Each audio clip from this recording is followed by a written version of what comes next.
Scared him off. Yeah.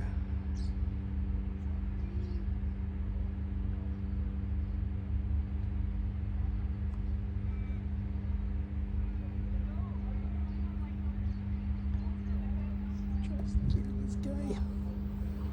Sorry.